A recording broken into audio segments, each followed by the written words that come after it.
세상 모든 민족이 구원을 얻기까지 우리 찬양 드리시고 우리 강시합니다.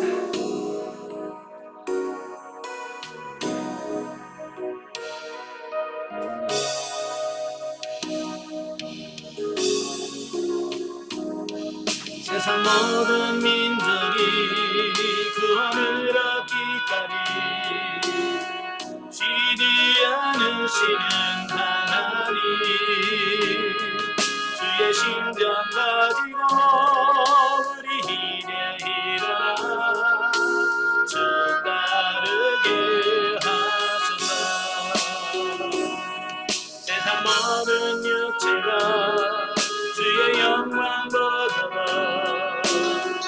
우릴 부르시는 하나님, 주의 손과 발 베어 세상을 치유하며 주 섬기게 하소서. 물이 바다 높은 같이 여호와의 영광을 인정하는 것이 온 세상 나듯하리라. 물이 바다 높은 같이, 물이 바다 높은 같이, 물이 바다 높은 같이 오리라. 그날을 주의 영광 가득한 세상 우리를 듣게 되니 온 세상 가득한 승리의 함성. 우리 바다 높은 같이 여호와의 영광을 인정하는 것이 온 세상 나듯하리라. 물이 바다 높은 같이, 물이 바다 높은 같이, 물이 바다 높은 같이. 아멘. 기도하겠습니다. 은혜로우신 아버지 감사합니다. 오늘도 우리를 사랑하셔서 사도행전의 말씀을 나누며 훈련할 수 있도록 은혜 주셔서 감사합니다. 오늘 말씀을 나눌 때 성령께서 우리 지각을 열어주셔서 잘 깨달아지게 하시고 그 말씀대로 우리의 삶이 변화되어져가는 귀한 역사가 있도록 도와주옵소서. 시종을 주님께 맡겨오며 예수님의 이름으로 감사하며 기도합나이다. 아멘. 자, 오늘은 사도행전 24장입니다. 자, 24장은 그 더둘로의 고소와 바울의 변론 및 그 벨릭스의 선교 유해에 대한 말씀을 하고 있습니다. 자, 1절부터 9절까지 보면 더둘로의 고소에 대한 말씀입니다. 자, 1절부터 9절까지 보겠습니다. 닷새 후에 대제사장 아나니아가 어떤 장로들과 한 변호사 더둘로와 함께 내려와서 총독 앞에서 바울을 고발하니라. 바울을 부르매 더둘로가 고발하여 이르되 벨리스 각하여 우리가 당신을 힘입어 태평을 누리고 또 이 민족이 당신의 선견으로 말미암아 여러 가지 개선된 것을 우리가 어느 모양이로나 어느 곳에서나 크게 감사하나이다. 당신을 더 괴롭게 아니하려 하여 우리가 대강 여짜옵나니 관용하여 들으시기를 원하옵나이다. 우리가 보니 이 사람은 전염병 같은 자라. 천하에 흩어진 유대인들을 다 소요하게 하는 자요 나사렛 이단의 우두머리라. 그가 또 성전을 더럽게 하려 함으로 우리가 잡아싸우니 당신이 친히 그를 신문하시면 우리가 고발하는 이 모든 일을 아실 수 있나이다 하니 유대인들도 이에 참가하여 이 말이 옳다 주장하니라. 아멘. 유다 총독에 있는 가이사라의 벨리스 총독이 이래 정식으로 재판을 하는 이 모습을 보게 돼요. 보면은 바울이 총독에게 이송된 지 5일 후에 그랬죠? 5일 됐. 그러니까 그렇게 바울이 호송된 지 5일 만에 재판을 열 정도로 유대인들은 바울을 죽이는데 혈안이 돼 있는 거예요. 예, 그죠? 왜 그렇게 바울을 미워하는지 예, 바울을 빨리 처리하기 위해서 서둘러서 재판을 진행하는 이 모습을 보게 되고요. 자, 예루살렘의 소위 원고인 유대 종교 지도자들이 내려와서 바울을 고소하는 장면이 본문입니다. 자, 유대 종교자들은 그 더둘러라고 하는 변호사를 시켜서 그들의 고소 내용을 변호케 하였다 그랬죠. 여기서 변호사라고 되지 예전성이 변사라고 돼 있어요. 원래 이제 변사는 말을 잘하는 사람들을 말하잖아요. 그죠? 옛날에 뭐 TV나 라디오 있을 때 그분 뭐 말로 막 하는 사람 있잖아요. 말로 사는 사람, 이 변호사, 변사라고 하는데 말을 잘하는 사람을 데리고 와서 그들의 고소를 대변케 했다라고 하는 겁니다. 자, 그 내용은 그 변호사인 그 더둘러가 그 하는 내용이 3절에서 4절에 나오는데요. 더둘러는 보다 효과적으로 바울을 공박하고 총독 벨릭스의 환심을 사서 재판을 자기들에게 유리하게 이끌기 위하여 온갖 미사 여구를 동원하여 벨릭스를 칭송하는데, 실제로 유대 역사가인 요세푸스에 의하면 당시 벨릭스는요 매우 포악하고 잔인한 통치자로 악정을 베풀어 유대인들의 미움을 샀다라고 말하고 있습니다. 예. 그런데 이 더둘러는 그들의 환심을 사야 되니까, 그죠? 재판하는 재판장의 환심을 사야 되니까 온갖 좋은 말은 다 하는 거잖아요. 예, 그러니까 벨릭스는요 노예 출신이라고 그랬어요. 예, 노예 출신이다 보니까 얼마나 마음에 상처가 많이 받았겠어요. 그죠? 많은 사람들로부터 무시받고 하는 상처가 많이 있을 거예요. 그러다가 그가 자유인이 되고 또 총독이라고 하는 높은 지위까지 얻었으니, 그죠? 그 억눌렸던 모든 부분들이 폭발하겠죠. 근데 그게 좋은 쪽으로 선하게 나타나면 얼마나 좋겠습니까? 그죠? 자기가 어려움을 겪었은 것을 보면서 겸손해지고 다른 사람, 어려운 당한 사람들 생각하면서 하면 얼마나 좋겠습니까? 근데요, 사람들은 그런 사람들이 별로 없어요. 어렵게 살다가 좀 잘 살면 그걸 가지고 뭐예요? 갑질하려고 해요. 그게 보통 사람들의 성향이에요. 그러니까 이 벨릭스도 노예로 살다가 얼마나 괴로웠겠어요, 힘들었겠어요. 그러니까 총독이 되니까 마음껏 자기 권력을 활용하고요, 예, 다른 사람 무시하고 그냥 그렇게 하다 보니까 폭정을 하게 되잖아요. 예, 폭정을 하려고 하다 보니까 어때요? 유대인들로부터 많은 미움을 원상을 사는 거예요.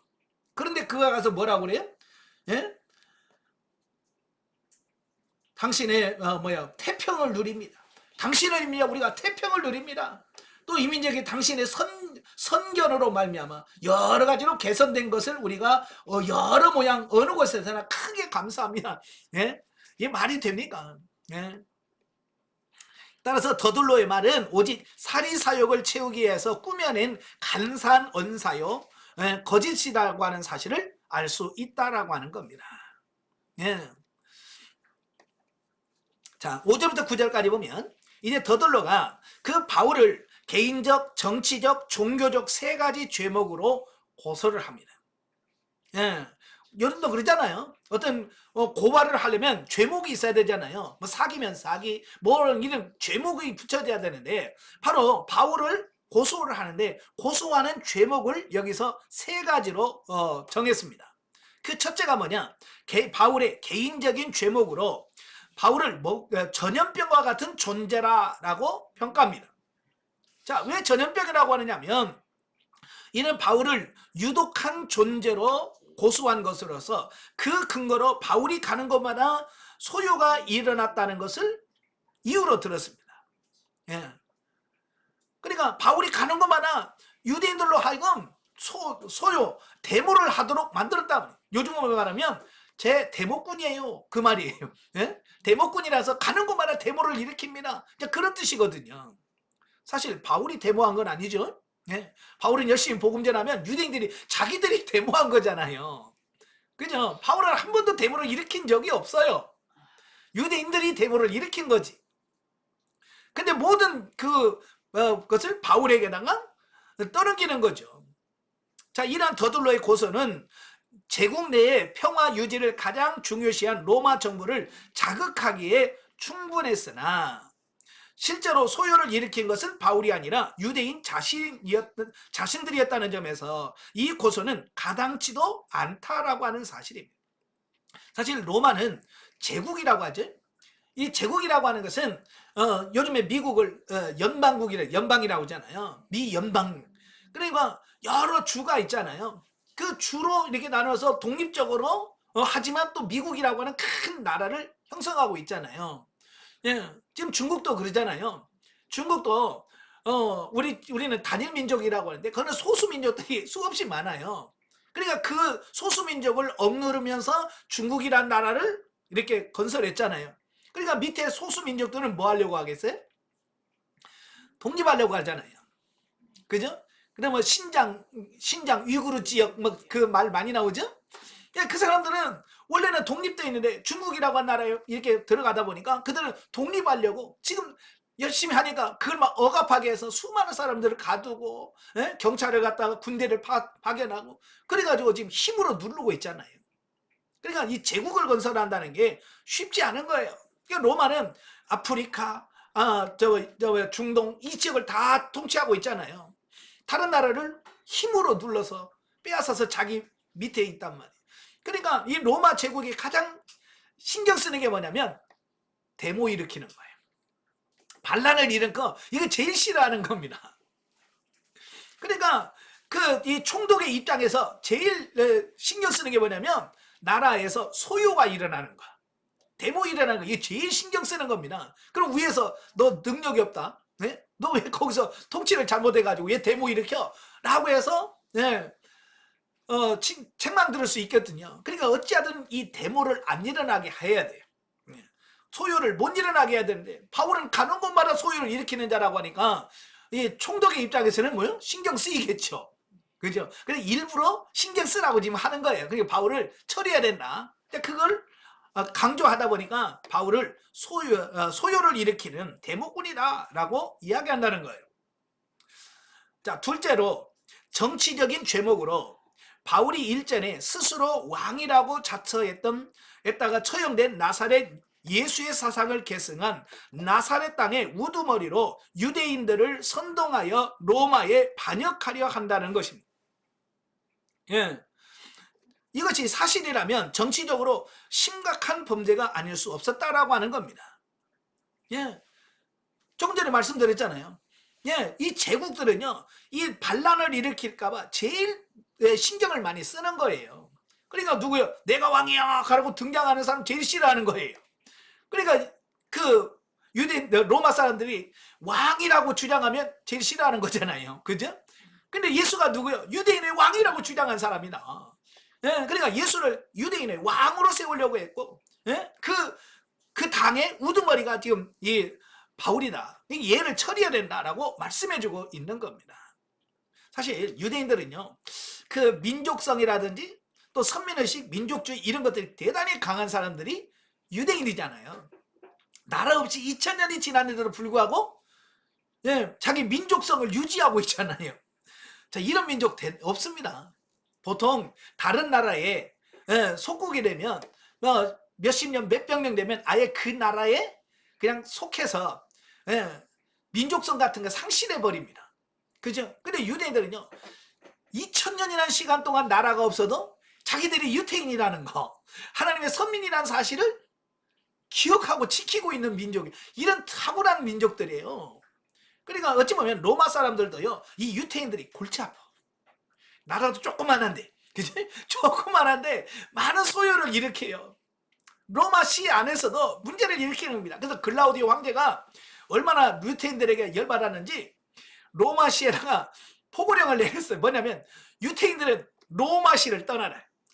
얼마나 속색이고, 그죠? 얼마나 힘들게 했으면 황제가 이스라엘 유태인들은 로마에서 살지 못하고 다 나가라. 그러니까 고린도에서 브리스길라와 아굴라 부를 만나잖아요.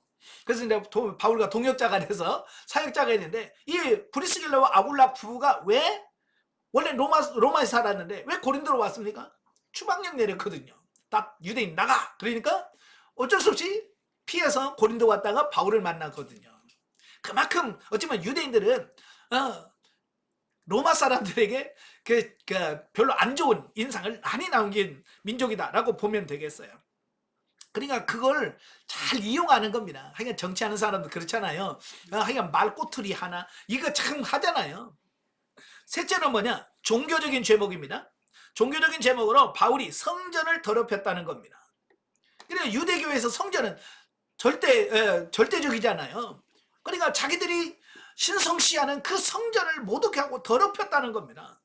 당시 로마는요, 제국 내에 각국의 종교의 자유를 주었고요. 또한 고유의 특권을 주었습니다. 그리고 로마 정부는 유대인의 율법에 관계된 일이라면 되도록 관여하려고 하지 않았고요. 종교적인 문제로 유대인들이 사형 판결을 내리면 인준해 주기로 했다라고 하는 겁니다. 여러분, 이 종교 문제는요, 굉장한 거예요. 잘못 건들면요, 이건 진짜 피비린내 나는 전쟁이 일어나는 게 종교 전쟁이에요. 그러니까 정치인들도 제일 신경 게 뭐냐면 종교 안 건드는 거예요. 그렇잖아요? 그래서 정책을 하거나 뭐 할 때, 장로님도 불교 행사에 가잖아. 왜? 그 불교의 종교인들 건들면 이거 통치가 어려운 거예요. 그죠? 그죠? 그 교회 한 번도 안 나온 사람도, 예? 그 크리스마스나 이런 거면 또 교회 와서 또 예배 드려주고 막 그러잖아요. 왜냐면 이 종교 건들면 힘들어요. 근데 지금도 그렇지만 옛날도 마찬가지라고 말해요. 그래서 어지간하면 종교를 안 건드려요.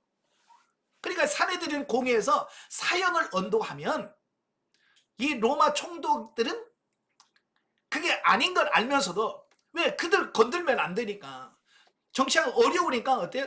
들어주는 거예요. 왜 빌라도가 예수님을 내줬을까? 예. 예수님을 안 내주면 이들이 또 반란 일으키고 소요 일으키게 되면 고가 점수 깎이는 거예요.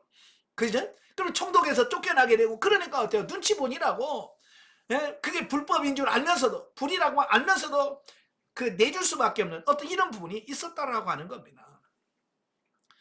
예? 바로 그걸 더들로는 기가 막히게 아는 거예요. 예. 그러니까 지금 벨릭스 총독에게 은근히 지금 협박하는 거예요. 우리 성전을 더럽히고 이런 사람을 살려두면 유대인들 들고 일어날지도 모른다. 이제 그걸 은근히 협박을 하고 있는 겁니다. 예. 그러면서 뭐라고 그래요? 더들로는 바로 이 사실을 이용해서 유대 율법에 의하면 이건 사형에 해당되는 죄다. 예. 유대인의 율법은 사형에 해당된다. 그러니까 너도 사형 좀 선고해 주겠다. 이제 그런 얘기잖아요. 하여간 더들로는 지금 바울이 로마법이나 유대법에 의하여 사형에 저촉되는 매우 중요한 범죄자다라고 지금 고소를 하고 있다라고 하는 겁니다. 예. 사실 사실만 얘기해야 되는데, 그죠? 법정에서 사실만 얘기해야 되는데 이렇게 뻥튀기 해가지고 지금 바울을 고소를 하는 겁니다. 이제 10절부터 21절까지 보면 이 더둘로의 고소에 대한 바울의 변론이다라고 볼 수 있겠죠. 자, 10절부터 21절 다 같이 읽겠습니다. 총독이 바울에게 머리로 표시하여 말하라 하니 그가 대답하되 당신이 여러 해 전부터 이 민족의 재판장이 된 것을 내가 알고 내 사건에 대하여 기꺼이 변명하나이다. 당신이 아실 수 있는 바와 같이 내가 예루살렘에 예배하러 올라간 지 이틀밖에 안 되었고 그들은 내가 성전에서 누구와 변론하는 것이나 회당 또는 시중에서 무리를 소동하게 하는 것을 보지 못하였으니 이제 나를 고발하는 모든 일에 대하여 그들이 능히 당신 앞에 내세울 것이 없나이다. 그러나 이것을 당신께 고백하리다.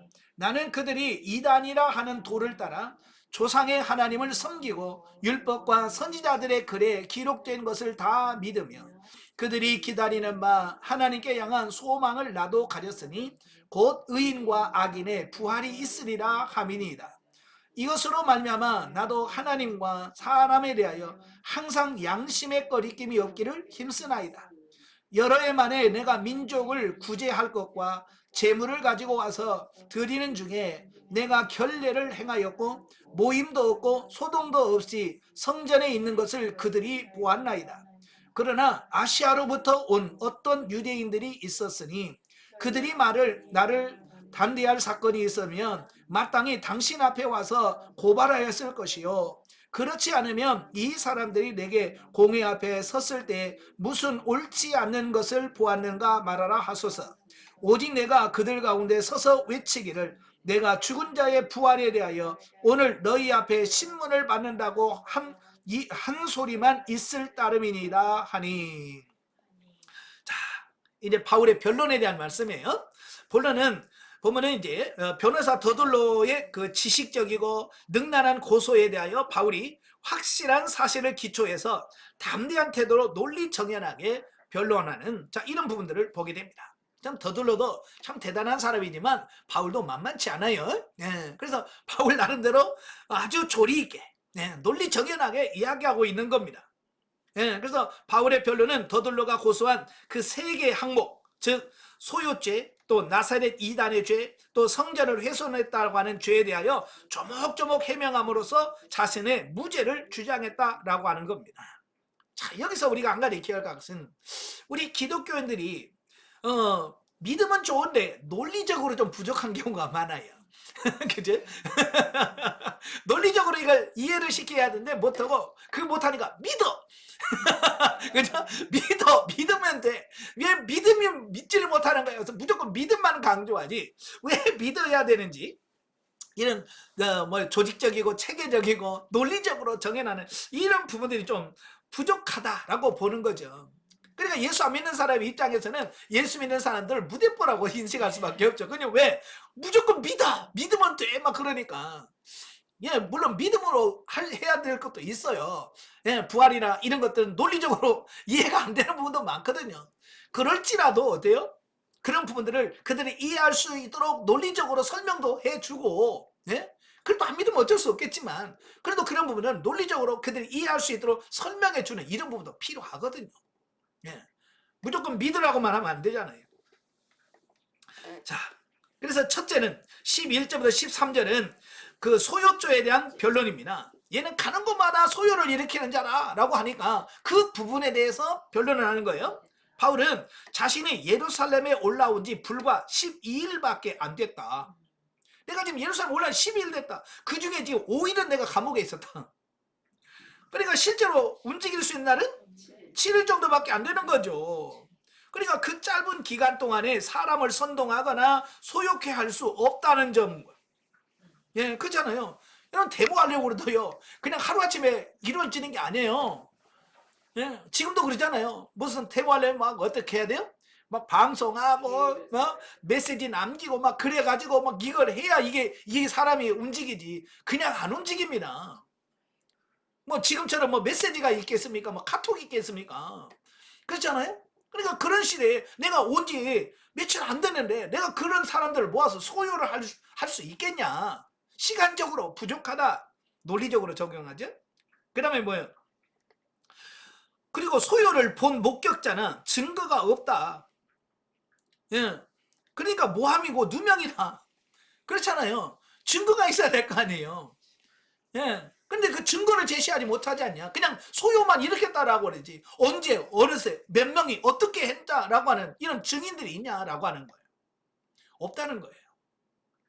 그리고 두 번째로는 14절부터 16절까지 보면 나사렛 이단의 괴수라고 고소하는 함에 대해서 바울은 더둘로가 이단이라고 하는 도를 그가 믿고 있음을 인정함과 아울러. 예. 바울은요. 그들 말해 이단의 괴수라고 하는 그를 믿는다. 그러니까 맞아. 나는 그분 믿는다. 이건 진리거든요. 그죠? 여기서 재판에서 좀 유리하게 해서 나 예수 몰라 이러면 안 되잖아요. 그죠? 바울은 예수를 증거하는 사람이고 전하는 사람인데 예수를 부정할 수는 없는 거잖아요. 그래서 바울은 설령 거기서 유죄를 받는다 할지라도 예수님이 나의 구주라는 사실, 내가 예수 믿는다는 사실은 부정 안 해요. 자, 우리도 마찬가지예요. 부정할 게 있고 거부할 게 있고 부정해서는 안 될 게 있어요. 진리만큼은 어떻게 해야 돼요? 우리가 사수해야 돼. 제가 늘 말하잖아요. 진리가 아닌 것은 얼마든지 양보해라. 진리가 아닌 것은 얼마든지 양보하지만 진리만큼은 목숨 걸고 양보하면 안 된다. 예.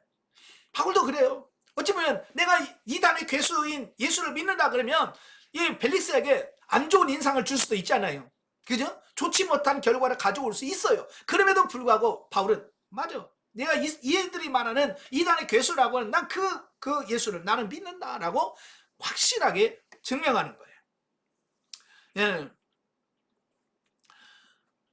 또 그가 결코 이단이 아니며 유대교와 같이 기독 구약과 하나님을 믿으며 또한 부활의 소망까지 믿는다라고 밝히면서 그가 전하는 복음이 참 신앙임을 변증하고 있습니다. 만약에 여기서 바울이 우물쭈물하면 그 벨리스가 할 때 얘네들은 뭐가 문제가 있구나 이렇게 생각할 거 아니에요. 그죠? 예? 이단이구나 이렇게 진짜 받아들일 거 아니에요. 그러니까 바울은 아니다. 우리야말로 진짜 참 신앙을 갖고 있다. 이걸 강조하고 있는 거예요. 그리고 세 번째로 17절부터 21절에 보면 성전 훼손죄에 대하여 바울은 결코 자신은 성전을 더럽힌 일이 없다는 겁니다. 나는 성전을 더럽힌 일이 없고 다만 민족을 위하여 구제 헌금을 가져왔고 민족의 전통에 따라 결례를 행했을 뿐임을 밝히는 거예요. 지금 바울이 3차 전도여행을 마무리하고 예루살렘으로 갔잖아요. 간 목적이 뭐예요? 첫째는 선교 보고고요. 두 번째가 뭐예요? 아가야 지방과 그 마게도냐 지역에서 교회에서 보낸 구제연금 있잖아요. 그것을 전달하는 목적으로 간 거예요. 그러니까 지금 나는 지금 많은 구제연금을 가지고 어렵고 힘든 이 유대 민족들을 자기 민족을 도와주려고 지금 왔다라고 얘기하는 겁니다. 자, 이건 어찌 보면 총독이 굉장히 좋아할 일이에요. 그렇잖아요? 자, 예를 들은 거예요. 예를 들어서 제가 예를 든 거예요. 제가 경기도에 가서 돈을 많이 모금해가지고 이 전라도에 와가지고 전라도에서 막 좋은 일 해봐. 그러면 전라도 도지사가 뭐 하겠어요? 좋아하겠죠. 왜? 자기가 해야 될 일을 그렇게 경제적으로 도운데 너 나빠 이렇게 할 수 없잖아요.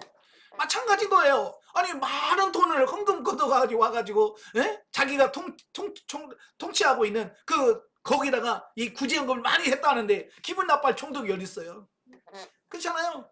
그래서 바울은 내가 온 것은 거기서 돕는 구제연금을 가지고 많은 돈을 가지고 와서 내가 예루살렘 교회에 도운 것밖에 없다.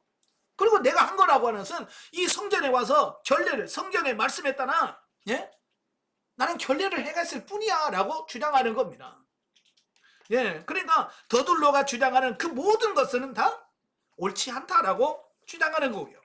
또 아울러 자기가 만일 성전에서 소동을 일으켰다면 그 자리에 있었던 아시아에서 온 유대인들이 고소인의 자격으로 이 재판에 참석해야 했으나 그런 일이 없음은 그들이 모함임을 의미한다라고 변론하고 있습니다.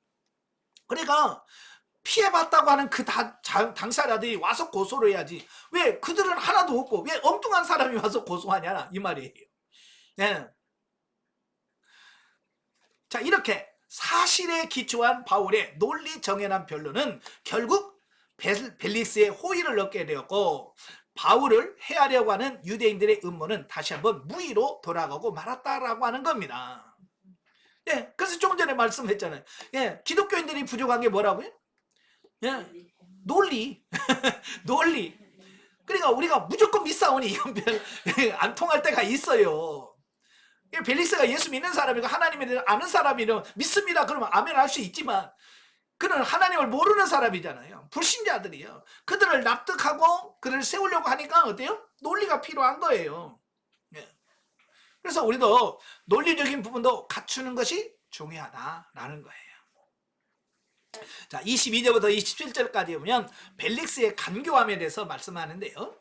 자, 보면은 22절부터 27절 같이 읽겠습니다. 22절부터 27절. 자, 벨릭스가 이 도에 관한 것을 더 자세히 아는 거로 연기하여 이르되 천부장 루시아가 내려오거든 너희 일을 처결하리라 하고 백부장에게 명하여 바울을 지키되 자유를 주고 그의 친구들이 그를 돌보아 주는 것을 금하지 말라 하니 수일 후에 벨릭스가 그의 아내 유대 여자 두루실라와 함께 와서 바울을 불러 그리스도 예수 믿는 도를 듣거늘 바울이 의와 절제와 장차 오는 심판을 강론하니 벨릭스가 두려워하여 대답하되 지금은 가라 내가 틈이 있으면 너를 부리려라 하고 동시에 또 바울에게서 돈을 받을까 바라는 거로 더 자주 불러 같이 이야기를 하더라. 이태가 지난 후 보르기오 베스도가 벨릭스의 소임을 이어받으니 벨릭스가 유대인의 마음을 얻고자 하여 바울을 구류하여 두니라. 아멘. 자, 반면은 이제 더둘로의 고소와 바울의 변론에 따른 총독 벨릭스의 조치가 기록되어 있습니다. 그러니까 이 벨릭스도 거의 10년 가까이 그 총독으로 있어 보니까 그래도 유대인 사정을 다 거의 알잖아요. 그죠? 어떻게 돌아가는지 아니까 바울이 문제가 없다는 걸 알고 있는 거예요. 문제인 걸 알아요. 예. 그리고 그들이 지금 하는 것은 다른 문제가 아니라 종교적 견해차라고 하는 사실까지도 다 알아차렸습니다. 그래서 그는 천부장 루시아가 올 때까지 재판을 연기함을 선포하고 바울에게는 많은 자유를 허락했습니다. 만약 바울이 잘못했다면 그렇게 자유를 허락할까요? 예? 엄벌을 처하겠죠. 근데 자기가 들어봐도 바울이 무죄거든. 죄가 없어요. 그러니까 감옥에 두긴 하지만 자유를 주고 친구들이 와서 자연스럽게 만나고 할 수 있도록 도와줄 수 있도록 해라라고 하는 거예요. 이것은 바울이 무죄함을 벨릭스도 확신하고 있다고 하는 것을 의미하는 겁니다. 자, 그런데 문제는 뭐냐? 왜 안 풀어주냐? 무죄라는 걸 알았으면 뭐 해야 돼요? 무죄하고 땅땅땅 해서 석방을 해줘야 되잖아요. 근데 안 한단 말이에요. 왜 안 하냐? 이유가 있어요. 그 이유가 뭐냐? 첫째, 그의 재임 기간 동안에 혹시라도 있을지 모를 소요를 염려했기 때문이다. 그랬어요. 그러니까 바울을 무죄하고 풀어주면 유대인들이 또 들고 일어나가지고 왜 풀어주냐? 또 촛불 집회하고 또 밤새 뭐 이런 거 하면 힘들잖아요. 그러니까 그럴까봐 아예 그냥 붙들고 있는 거예요. 그러니까 유대인들이 그런 거 안 할 거 아니에요. 그죠? 그래서 그걸 막기 위해서 그렇게 조처를 취한 거예요. 두 번째로 뭐냐? 유대인의 환심을 사기 위함이다.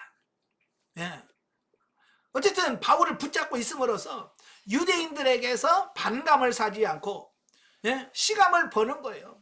왜냐하면 이 총독이라고 하는 것은 영원한 총독이 아니잖아요. 임기가 있잖아요. 임기가 있으면 또 임지를 옮기고, 그러니까 벨릭스도 자기도 이제 얼마 후에 옮겨갈 거라는 걸 알잖아요. 그러니까 자기는 그냥 조용히 임기 마치고 그냥 떠나면 되니까 그냥 그걸 무마시켜버린 거예요. 그냥 옥에 갖다 놓고 그냥 신경 안 쓰고 유대인들에게 미움을 받지 않는 어떤 이런 방식을 선택했다라고 하는 겁니다. 그리고 세 번째는 바울에게서 뇌물을 받기를 위함이었다라고 하는 겁니다. 자, 그가 더돌로에 가면서 뭐라고 그랬어요? 내가 여기 온 것은 많은 구제연금을 받아가지고 와서 도와줬다 그러니까 그 벨릭스가 무슨 생각을 했겠어요? 와, 얘 돈 많은 사람인가 보다. 사실 바울은 돈 없어요. 교회에 그 구제연금을 가져왔을 뿐인데 돈 많을 거라고 생각하거든요. 가끔 전에 제가 목회한다고 하니까 저희 시골 고향에 가니까 동네 분들이 그러시는 거예요. 어디 손님들 많어? 이제 성도를 손님으로, 왜냐면 그들은 교회를 안 다니니까. 저 친구 아버님이 저한테 와서 손님들 많어? 돈 좀 많이 벌어야 되는데, 이제 그러면서 이걸 마치 교회를 상업 하는 이런 걸로 오해해서 그렇게 생각하는 분이, 아마 벨릭스도 많은 돈을 가져왔다고 하니까 야, 얘 부자인가 보다. 그래서 어떻게 이렇게 하면 좀 나도 좀 얻어먹을 수 있겠네 라고 생각했을 거예요. 그래서 바울을 자꾸 불러서 이야기를 하는 겁니다.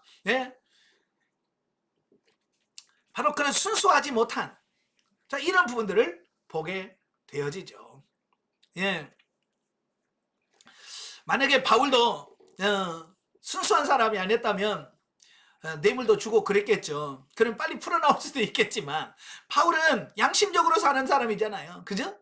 양심에 따라 사니까 그런 뇌물이나 이런 걸 주고 이렇게 풀려나오는 그런 성격이 아니기 때문에 그런 뇌물을 주지 않죠. 자, 바울은 무죄임에도 불구하고 2년이라고 하는 긴 기간 동안 옥중 생활을 하게 되었으며 벨릭스의 임기가 끝나고 그의 후임으로 베스도가 부임해서도 석방되지 못합니다. 물론 벨릭스는 바울과 복음에 대하여 상당히 호의적이었습니다. 즉 그는 바울에게 많은 자유를 허용하고 또 복음을 자유롭게 전하게 함은 물론이고 그 역시 바울을 불러 복음에 대하여 가르침을 받기도 하였지만 그의 사특한 마음은 결국 회개를 촉구하는 바울의 권면을 외면함으로써 그는 끝내 구원에서 멀어졌다라고 하는 겁니다. 여러분, 믿음은 어디서 나온다고 그래요? 들음에서 나온다고 그랬잖아요. 그는 여러 번 바울을 통해서 하나님의 말씀, 복음을 들었어요. 듣다 보면 뭐겠어요? 믿음도 생기겠죠. 그러면 어떻게 해야 돼요? 아, 내가 잘못 살았구나. 회개하고 주님 앞에 돌아와야 되는데 그는 여전히 회개하지 않고 예수 그리스도를 믿지 않냐고 돈만 언제 주나 요것만 바라보고 있어요. 어찌 보면 바울을 만나서 그의 복음을 들을 수 있었다고 하는 것은 뭐예요? 구원받을 수 있는 기회잖아요. 그렇죠? 그가 회개하고 구원받을 수 있는 기회인데 그는 인간의 욕심 이런 것 때문에 하나님께서 주신 기회를 놓쳐. 그래서 결국 그는 예수님을 영접하지 못하고 다른 데로 구원 받았을까요? 못 받았을까요? 예, 아마 구원 못 받았을 거예요. 만약에 그가 예수 그리스도를 믿고 구원 받았다면 성경에 어딘가 기록되어 있겠죠. 벨릭스가 예수 믿고 구원 받았다 이렇게 나왔을 텐데 그런 기사가 없는 것으로 봐서 그는 그 구원 받을 수 있는 기회를 놓쳐. 여러분도 이 날이면 날마다 있는 게 아니잖아요. 이 훈련을 받는 것도 날이면 날마다 있는 게 아니잖아요. 우리가 전도할 수 있는 것도 진짜 하나님 건강하고 하나님 기회 주실 때 하는 거지. 나중에 진짜 무릎 관절 와서 걷지도 못할 때 나가서 어떻게 전도합니까? 그죠? 우리가 건강하고 이럴 때 우리가 주의 일 할 수 있는 기회예요. 또 전도할 수 있는 기회요. 봉사할 수 있는 기회예요. 이 기회를 잘 선용하시길 바랍니다. 영적이에 봅니다. 사도 바울은 예수 그리스도의 부활을 전했다는 이유로 법정에 서게 되었다. 바울은 진리의 말씀을 따라 의인과 악인의 부활의 신앙, 또 의와 절제와 심판에 대하여 명명백백하게 변증하고 이에 대하여 벨릭스는 두려움을 가졌다라고 하는 겁니다. 바울과 같이 진리에 대한 믿음이 있고 말씀에 비추어 거리낌이 없이 행한 자를 통해서 하나님은 역사하신. 그렇죠? 바울처럼 어디 가든지 복음 진리를 전하려고 하는 열정 이것이 있는 사람을 통해서 하나님께서는 역사하시는 거예요. 오늘도 준비된 자를 들어서 하나님은 사용하시는 겁니다. 여러분 준비되시길 바라요. 예, 유창한 구술과 논리로 타인을 설득할 수는 있어도 그 사람의 영혼과 삶을 변화시키지는 못한다. 그렇죠? 말과 뭘로는요 사람 변화시킬 수 없어요. 오직 성령의 능력이 아니면 불가능한 거예요. 또 영적 생명이 있는 자가 생명을 전할 수 있고 영적으로 성숙하여 범사에 순종하는 자의 삶의 능력이 되어서 타인에게 영향을 끼칠 수 있다라고 하는 겁니다. 그래서 여러분 영적 사람이 돼야 돼. 영이 성장해야 돼. 아시겠죠? 그래야 다른 사람들의 영혼을 이끌 수 있고 그들을 바르게 지도할 수 있다 그 말입니다. 그래서 먼저 여러분이 세워지시길 바랍니다. 자, 결론적으로 이제 성경 계시 발전사적 이해를 보면 자, 오늘은 심판에 대해서 말씀을 나눠보겠습니다. 자, 25절에 보면 바울이 의와 절제와 장차 오는 심판을 강론하니 그 말씀이 있어요. 여기 심판이란 말씀이 나오게 되어지는데요. 자, 심판이라고 하는 말을 국어사전에 보니까 사람이 죽은 후나 역사의 종말에 가서 인간이나 세상의 잘잘못을 신이 판정하는 것을 심판이다 이렇게 되어 있어요. 우리 국어사전에 그렇게 나왔어요. 히브리어에서는 심판을 세페트는 심판하다, 또 딘이라고 나오는데 판단하다, 분별하다는 뜻이고요. 헬라어로는 크리노라고 하는데 검토 후 결정하다, 또 판단하다라고 하는 뜻으로 사용되어집니다. 근데 성경에서는 주로 이 단어들은요, 이 심판이라고 하는 것은 법정에서 사용되는 용어입니다. 예, 그래서 법정에서 판사들이나 이런 사람이 재판할 때 사용되는 용어가 심판이란 뜻입니다. 예. 그래서 세상에 여러 재판장이 있지만 결국 그 재판장은 누구를 예표하냐면 최종 심판자가 되시는 하나님을 예표하는 자가 돼요. 그래서 이 땅에서 재판장들은 하나님의 마음으로 공정하고 정의롭게 심판하고 재판을 해야 됩니다. 근데 많은 분들이 그러지 못한 경우들이 많이 있어요. 그래서 세상에서도 손가락질을 많이 받죠. 공정하지 못하니까. 우리 재판장들 위해서 기도 많이 하셔야 됩니다. 예, 그들이 바르게 서야 나라가 바르게 설 수 있어요. 그들이 돈이나 받고 이렇게 공의를 굽으면 나라가 바르게 세워질 수가 없어요. 자, 성경적으로 보면 심판에 대해서 쭉 나오는데요. 심판이 왜 있느냐? 예, 심판이 왜 있겠어요? 심판은 뭐 때문에 있어요? 예, 죄 때문에 있는 거잖아요. 예, 죄가 없다면 세상에 법정 필요 없어요.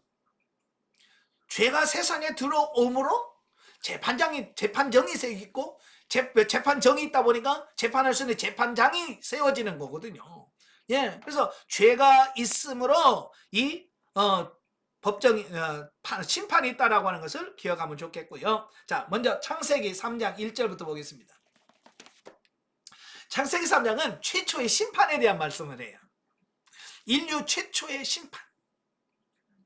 자, 1절부터 24절 보면 깁니다마는 그 아담과 하와가 하나님의 말씀을 어기고 범죄한 사건이 나오고요. 하나님께서 동산 중앙에 선악과를 심었죠. 선악과의 나무를 심었어요. 그런데 뭐라고 말씀하냐면 2장 17절에 이것을 먹지 마라. 이것을 먹는 날에는 반드시 죽을 것이로되. 그래서 반드시 죽는 날 먹지 마라. 이건 행위 언약이에요. 언약이라는 것은 법적으로 효력이 있는 계약을 말합니다. 이거 어기면 안 되는 거예요. 그런데 뱀의 유혹을 받은 하와가 그 열매를 따먹고 남편에게 주었어. 그리고 같이 먹게 되어지는 거예요. 그래서 온 인류가 하나님의 말씀을 불순종함으로 인하여 죄가. 그래서 이 죄라고 하는 말은 하마르티아라고 하는 말인데 관역에서 벗어나다 그런 뜻이에요. 그러니까 활을 쏘잖아요. 자, 우리나라 양궁 제일 잘하잖아요. 세계에서. 그 양궁을 쏠 때 아무데나 쏘는 게 아니잖아요. 관역이라고 하는 관역에다 탁 맞추잖아요. 노란 거기다 탁 꽂힐 때 쾌감 있잖아요. 그죠? 예. 근데 그 표적이 뭐냐? 하나님의 뜻이에요. 하나님의 뜻을 의미하는 거예요. 그러니까 하나님의 뜻에다가 우리의 생각과 우리의 모든 것을 탁탁 맞춰야 돼. 그런데 이 관역 하나님의 뜻에 안 맞추고 엉뚱한 대로 가잖아요. 예, 자기 생각대로 자기 마음대로 행하는 게 뭐냐? 그게 죄다. 보통 우리는 죄 그러면 도덕적이고 윤리적인 걸 많이 따져요. 그죠? 그래서 예전에 전도하다 보니까 당신은 죄인이다 그러니까 내가 무슨 죄인이야? 죄인들은 다 저 감옥에 가 있는데 그렇죠. 여러분 세상에 죄인 아닌 사람은 누가 있겠어요? 예, 들통난 죄인은 감옥에 있어요. 그럼 여러분 누구예요? 안 걸린 죄인들이에요. 죄인이 있지만 그게 죄가 드러나지 않아서 심판을 안 받고 그냥 있는 거야. 그리고 뭐 돌아다닌다고 우리는 죄가 없다고 생각하는데 안 해요. 이 세상에 누구나 다 죄인이라고 말이에요. 죄 아닌 사람이 없어요. 다 죄인이에요. 그 죄인이라면 반드시 뭐가요? 심판이 있다는 거예요. 자, 아담과 하와가 하나님께서 먹지 말라고 하는 그 선악과를 따먹음으로 말미암아 죄가 된 거예요. 예. 그래서 그들의 눈이 열려지고 그 벌거벗은 것을 깨닫고 무화과나무 잎을 엮어서 그 수치를 가리려고 하는 이런 시도를 하죠. 그때 하나님이 나타나서 아담아 내가 어디 있느냐? 예, 나 벌거벗어서 지금 숨었습니다. 예, 누가 너의 벌거벗음을 알렸느냐? 예, 하나님이 만들어준 이 여자가 먹으라고서 먹었어요 라고 모든 핑계를 여자에게 댔어요. 참 인간은 그래요. 예. 우리 여성분들은 남편을 믿죠. 남편이 자기 편이라고 생각하는데 아니에요. 남의 편이에요. 그래서 남편이란 말을 쓰여야죠. 바로 이 아담이 그랬거든요. 그래도 하와가 물론 자기가 미혹을 받아서 따먹고 남편에게 주어서 먹기도 했지만 그래도 남편이 제가 잘못했습니다. 이걸 원했거든요. 근데 남자들은요 불리하면 절대로 내가 했습니다 안 하거든요. 잘 안 해요. 예. 그러니까 하와에게 널 왜 그랬어? 그러니까 하와는 또 독박 쓰게 생겼거든요. 그러니까 뭐라고 그래요? 하나님이 만든 얘 뱀이 먹으라고 그랬어요 라고 해서 그 뱀에게 전가를 했어요. 뱀에게 전가한다는 말은 뭐예요? 하나님한테 핑계를 드는 거잖아요. 그죠? 왜 하나님이 얘 만들어가지고 얘 때문에 내가 죄진 거예요. 그러니까 얘 만든 하나님의 잘못이 그거거든요. 자기 잘못을 반성하지 못하고 피조물에게 또 피조물을 만든 하나님에게 전가를 하는 거예요. 그래서 하나님께서 그때부터 뭐예요? 이제 부부관계가 깨지게 됩니다. 신뢰가 깨져. 그때부터. 그래서 지금은 부부가 왼수끼리 만나는 게 부부예요. 또 피조물과 인간과의 관계도 깨졌어. 그죠? 그래서 피조물이 인간을 도와주는 것보다 피해주는 게 많아요. 왜? 그 관계가 깨졌기 때문에 그런 거거든요. 그래서 죄가 들어와요. 죄가 들어오니까 어때요? 예, 이제 심판을 하는데 뱀에게 뭐라고 그래요? 너는 평생 저주를 받아서 땅에 기어다니면서 흙을 먹고 살 거다라고 하는 저주를 내려요. 그 다음에 여자에게는 뭐라고 그래? 예, 너는 해산의 고통을, 임신하는 고통을 주겠다. 예, 그래서 가장 큰 고통, 아픔을 얘기할 때 해산의 고통이라는 표현을 쓰잖아요. 그러니까 얼마나 애를 낳을 때, 또 임신할 때부터 시작해서 고통스럽습니까? 그래서 그 죄에 대한 하나님의 심판의 결과다. 또 남자들은 뭐예요? 너는 평생 이마에 땀이 흘러야 먹고 산다라고 하는 노동의 심판을 받게 되어집니다. 그래서 이렇게 죄를 지은 것에 따라서 뱀은 뱀대로, 여자는 여자대로, 남자는 남자대로 각자가 심판을 받게 되어집니다. 그래서 하나님의 심판의 기준은 항상 뭐라고 그랬어요? 심은 대로, 또 행한 대로.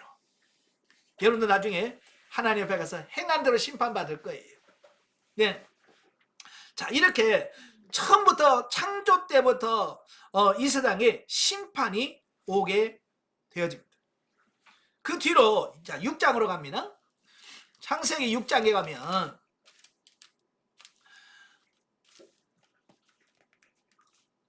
노아의 홍수 심판이 6장 1절부터 8장 19절까지 옵니다.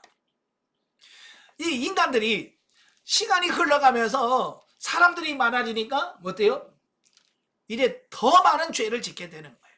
그래서 사람 중에서 하나님의 말씀대로 사는 사람이 없는 거예요.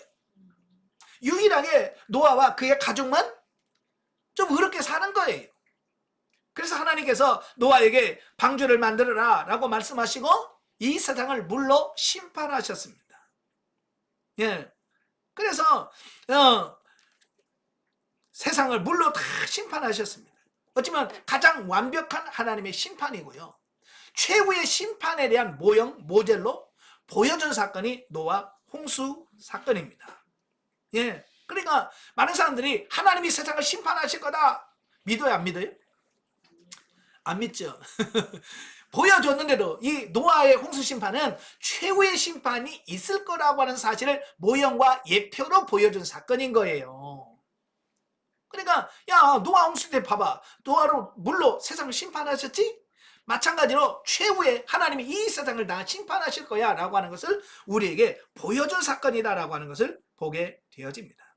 그러니까 이 심판 때는 딱 두 종류의 사람이 나와요.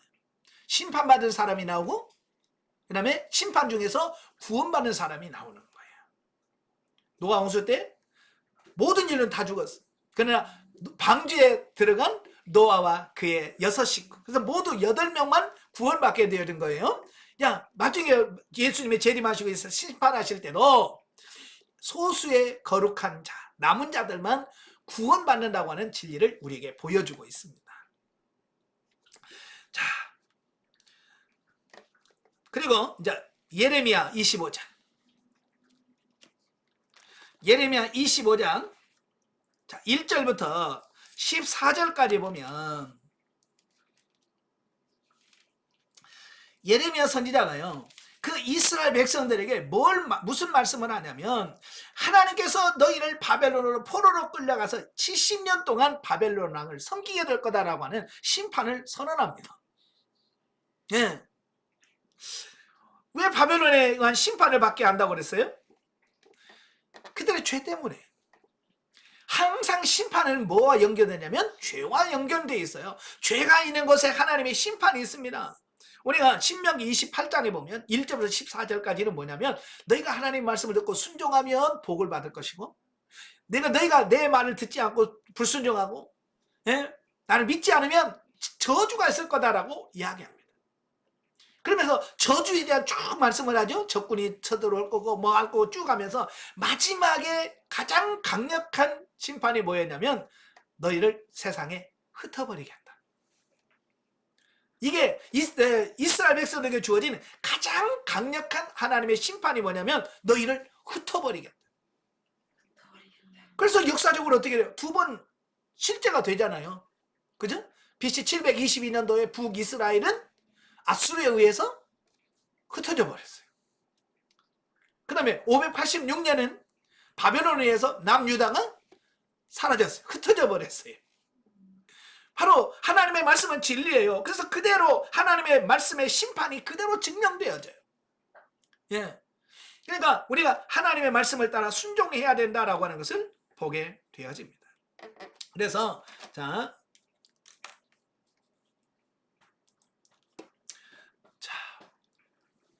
24장에서는 심판에 대해서 말씀합니다. 예, 심판. 구약은 항상 예표와 모형과 그림자라고 그랬죠. 그래서 구약에서 심판이 크게 아담과 하와, 예, 아담과 하와의 심판이 있고요. 두 번째로 노아의 홍수. 그 외에도 많아요. 인류 역사는 다 심판의 역사니까. 그냥 오늘 본문 세 가지. 예를 들면 바벨론, 포수. 예. 자, 구약에서 범죄하고 타락한 그 이스라엘에 대한 하나님의 징계와 심판을 이렇게 모형적으로 보여줬다는 말입니다.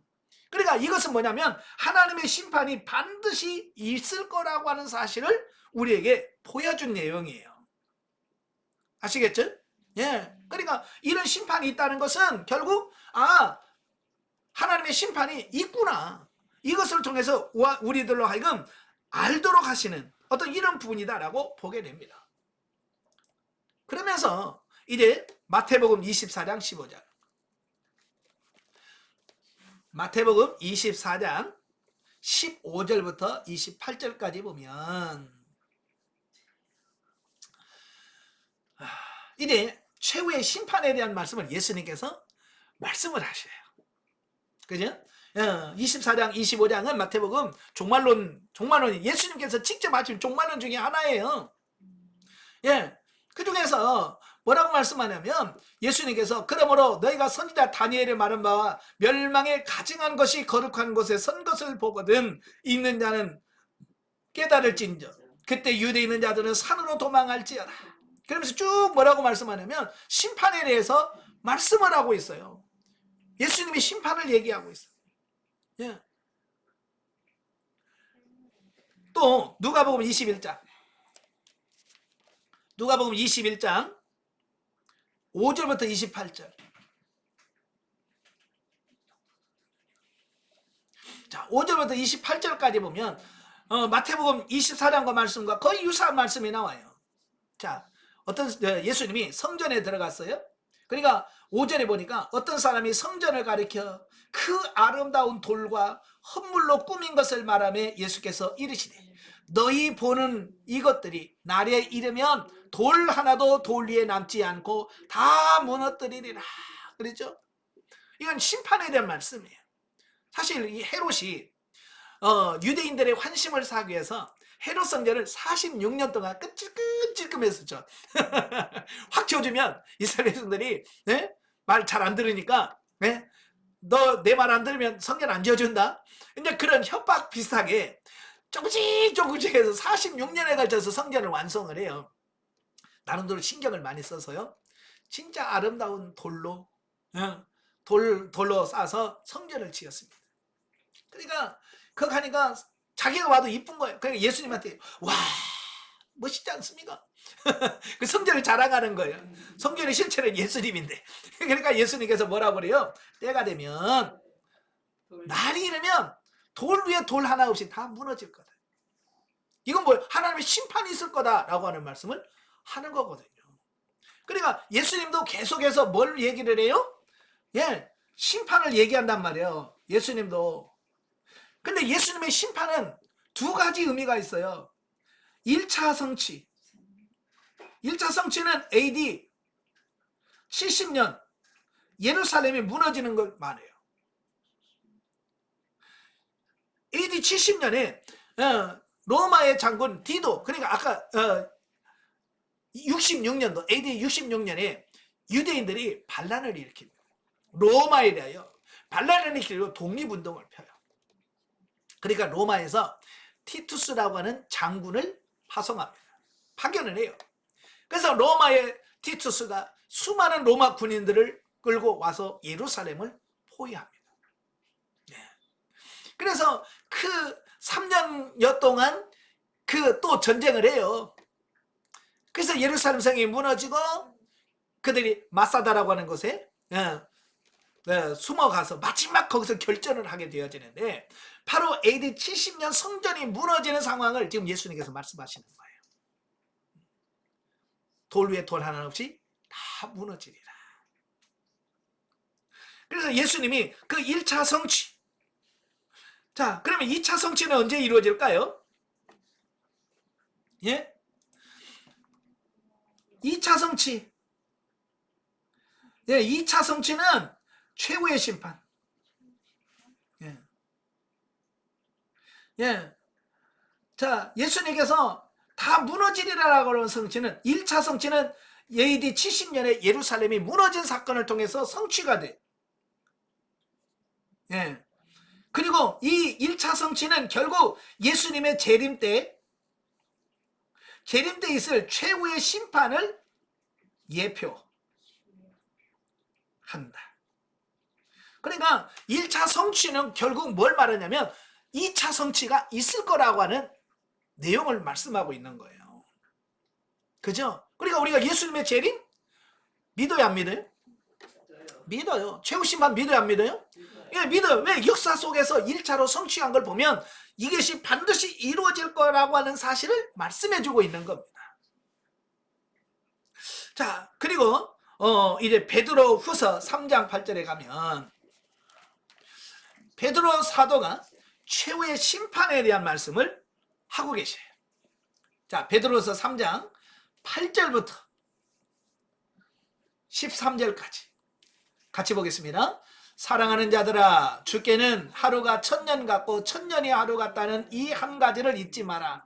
주의 약속은 어떤 이들이 더디다고 생각하는 것 같이 더딘 것이 아니라 오직 주께서는 너희를 대하여 오래 참으사 아무도 멸망하지 아니하고 다 회개하기에 이르기를 원하시느니라. 그러나 주의 날이 도둑같이 오리니 그날에는 하늘이 큰 소리로 떠나가고 물질이 뜨거운 불에 풀어지고 땅과 그 중에 있는 모든 일이 드러나리로다. 이 모든 것이 이렇게 풀어지리니 너희가 어떠한 사람이 되어야 마땅하냐? 거룩한 행실과 경건함으로 하나님의 날이 임하기를 바라고 간절히 사모하라.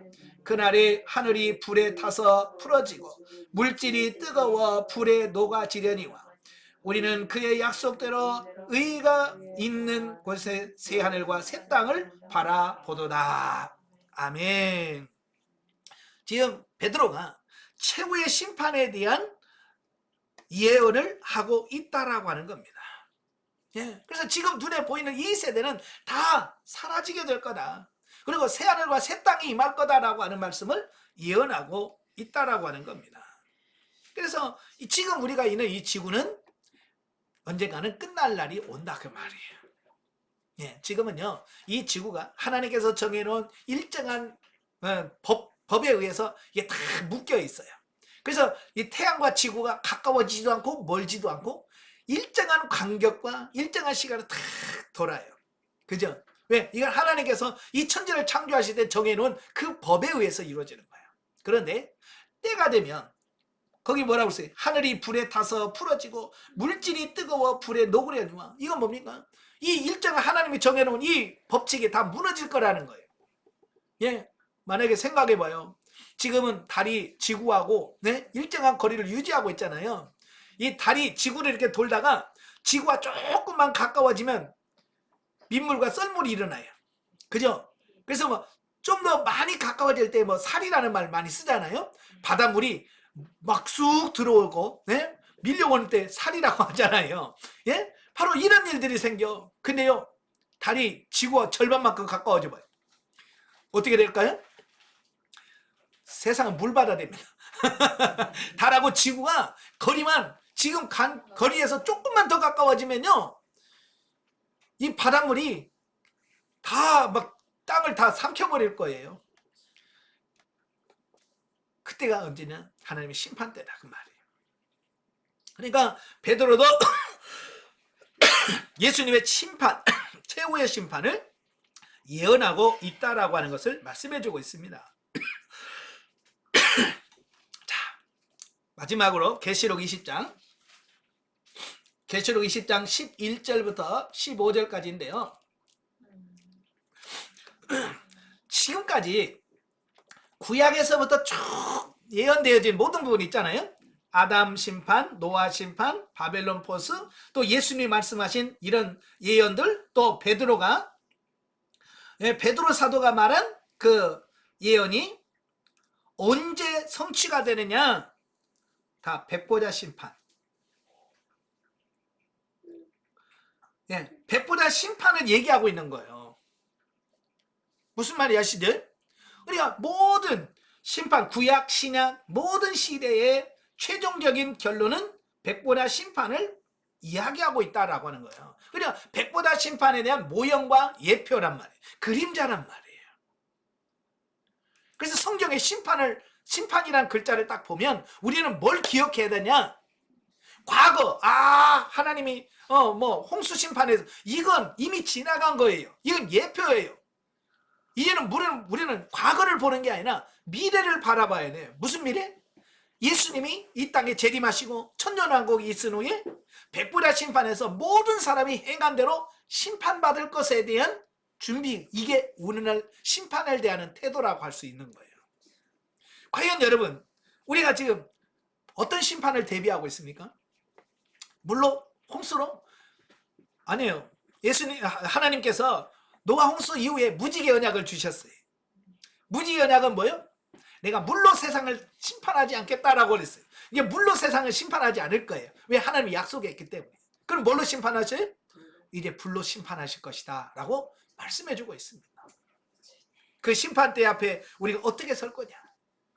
자, 결론입니다. 지금까지 있었던 세상의 심판들은 모두가 다 최후 심판에 대한 예표요, 그림자에 불과하다는 거예요. 그러니까 과거를 통해서 우리는 뭘 받아야 되냐? 교훈을 받아야 돼. 왜 그들이 그런 심판을 받았는가? 죄 때문이었구나. 그러니까 오늘날 우리도 죄를 짓고 범죄하고 타락하면 하나님의 심판을 받게 된다. 이걸 기억하셔야 돼요. 그래서 우리가 정직하게 살아야 돼요. 우리가 영성을 통해서 우리 삶이 변화되어야 된다는 얘기가 바로 그런 거예요. 죄가 있으면 반드시 심판이 있다라고 하는 겁니다. 그래서 우리는 최후의 심판이 있음을 기억하고 그 심판을 대비하는 것이 오늘 이 시대에 사는 성도들의 참 지혜다. 마치 심판이 없을 것처럼 그냥 막 살다가 그 심판대 앞에 서면 가장 불행한 사람이 돼요. 우리는 이 땅에 살면서도 항상 그 하나님의 심판이 있다는 사실을 기억하면서 그 나라를 준비해가면서 사는 삶이 정말 지혜로운 삶이고 오늘 영성인들이 꿈꿔야 될 삶이라고 하는 것을 기억하시면 좋겠습니다. 아시겠죠? 그래서 우리는 어쨌든 하나님의 심판 기준은 심은 대로 거두고 행한 대로 받는다 그랬어요. 그래서 언행심사, 언행심사를 늘 주의하십시오. 여러분의 말이 심판하실 때 심판거리가 될 거예요. 여러분이 누구한테 하는 말이 또 행함이 마음 먹은 것이 다 심판을 받게 될 거예요. 그래서 그것이 하나님 앞에 심판대 앞에 서는 날 부끄럽지 않기 위해서 열심히 변화되시는 여러분 되시기 바랍니다. 기도하겠습니다. 은혜로우신 아버지 감사합니다. 구약시대부터 인류 시조부터 하나님은 범죄하고 타락한 모든 인간들을 심판하셨습니다. 그 심판은 결국 최후의 심판이 있을 것에 대한 예표요, 모형요, 그림자라고 말씀합니다. 그래서 우리는 구약 성경을 보며 신약 성경을 보면서 그 최후의 심판을 바라보면서 그 삶을 대비하며 준비하는 우리 삶이 되어지게 하옵소서. 그 심판대 앞에 부끄러운 모습이 아니라 영광의 모습으로 세워질 수 있도록 저들을 도와주옵소서. 날마다 변화되고 날마다 새로워져가는 우리 모두가 되어지게 하옵소서. 예수님의 이름으로 감사하며 기도합나이다. 아멘. 하나님께 드립니다.